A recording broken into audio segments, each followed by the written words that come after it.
Get ready for the dictation. 10 seconds, 5 seconds.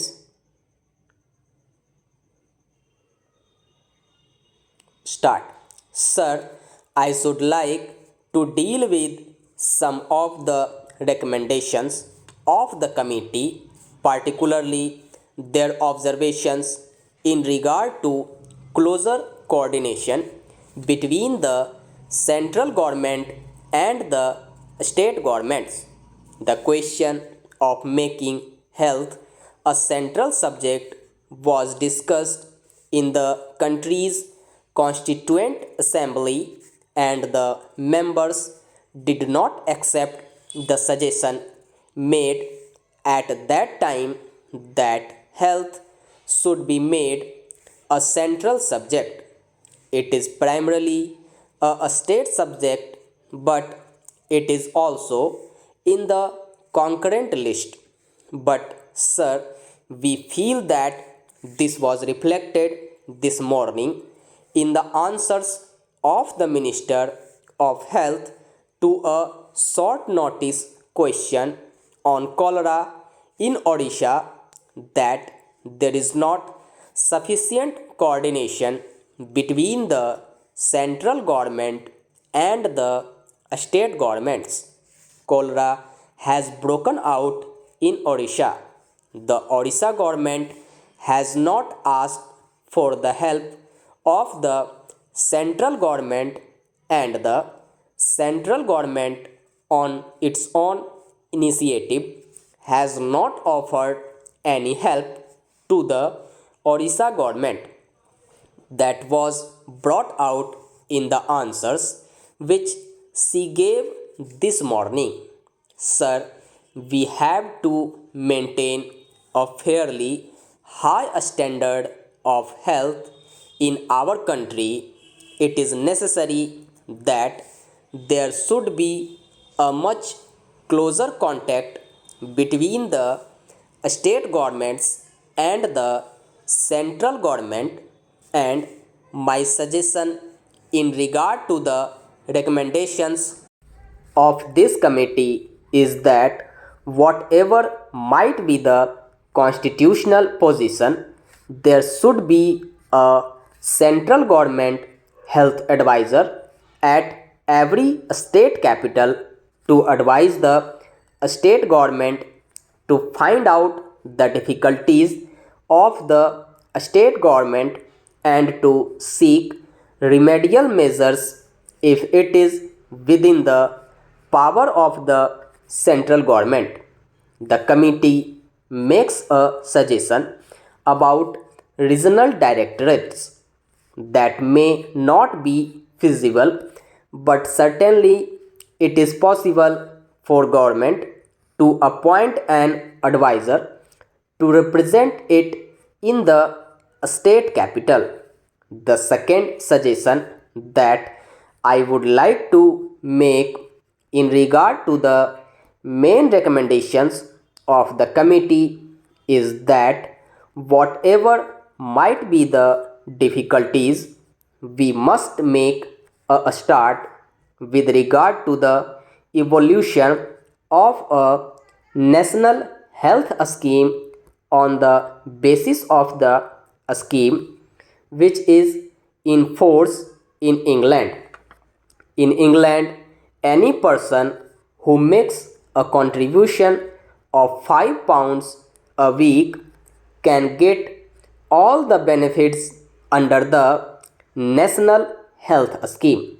That is not the rate at which we can get comparable services in our hospitals.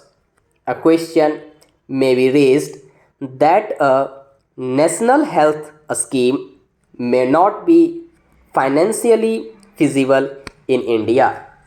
The committee has made a recommendation that the Life Insurance Corporation, for example, should periodically check the health of persons who get themselves insured by the Life Insurance Corporation. If this recommendation is accepted, probably life insurance business will lapse because many people are afraid of getting themselves examined by the life insurance corporation.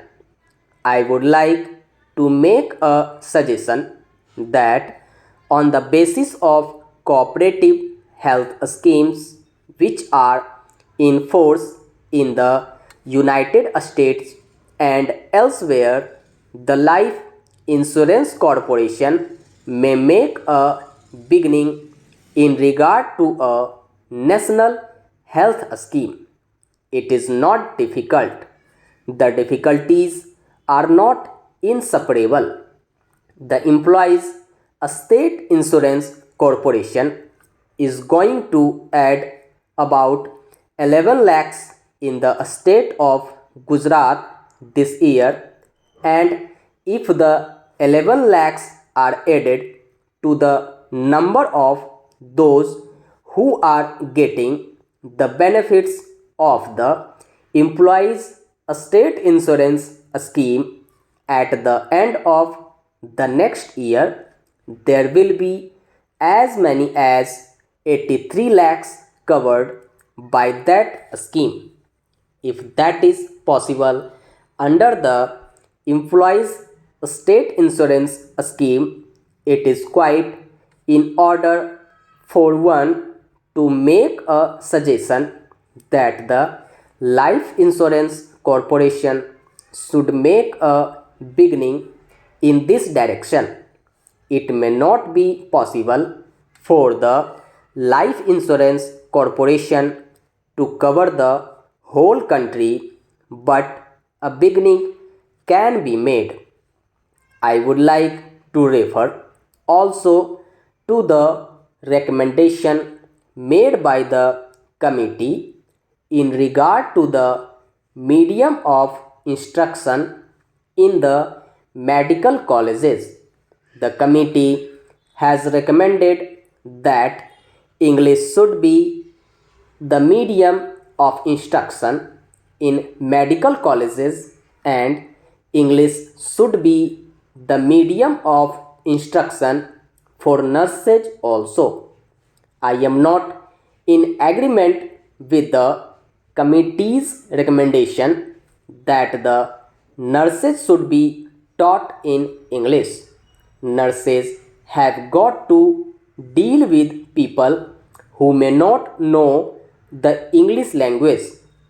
As far as doctors are concerned, if this country has to keep itself abreast of other countries in the world of medicine, it is necessary that the English medium should be retained.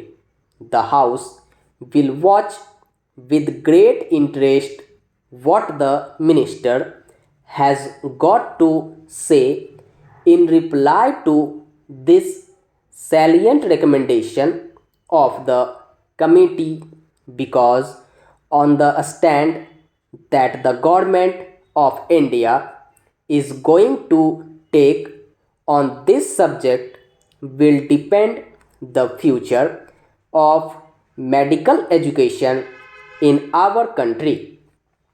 I would like to make an observation that somehow doctors feel that the standards of medical education are going down in every state on account of the forces of nepotism and favoritism being at work in regard to the selection of professors in medical colleges and in regard to the general apathy of students to receive instruction from teachers.